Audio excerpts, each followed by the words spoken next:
My name is Riley Peterson. Students will benefit with me as their educator because of two things. Mostly, I enjoy applying concepts to real life, and I love engaging with the students.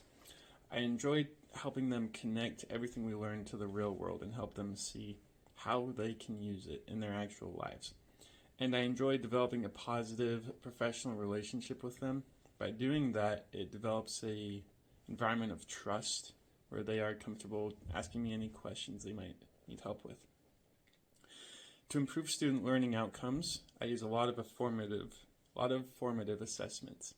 A lot of time I like to use a scale rating, 1 out of 5, how comfortable they feel, just by using their fingers. And that way I can get a quick assessment of how well they understand, but it's also private. They can kind of, keep it here so others aren't seeing it, make them more comfortable sharing how they really feel. I also employ summative assessments, usually a pre-test and a post-test. One example is we were learning about radioactive decay and how we use radioactive decay to figure out how old a mammoth is. And the students struggled with that concept. They didn't perform very well on that test. So the next unit was about Earth's internal structure and the different layers. Well, radioactive decay plays a role in the Earth's core, so we discussed that and its effect on the other layers and how they interacted with each other. This helped students kind of see the concept from a different angle, but it was still pretty much the same ideas we had in the last unit. So when we assessed on it the second time, they did much better. In order to meet the diverse needs of any student population, I like to chunk time and content.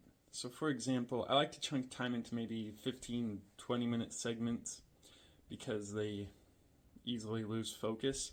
So if we chunk the time, then when we start a new segment, it helps them all kind of come back, restart. I like to chunk the content, and this helps students who are struggling. I can kind of work with them to accomplish just smaller goals, work on the small things, don't worry about the big picture. A lot of color coordination and just separating it so they can understand better. And this also works for gifted and talented students. They can progress still it doesn't inhibit their growth.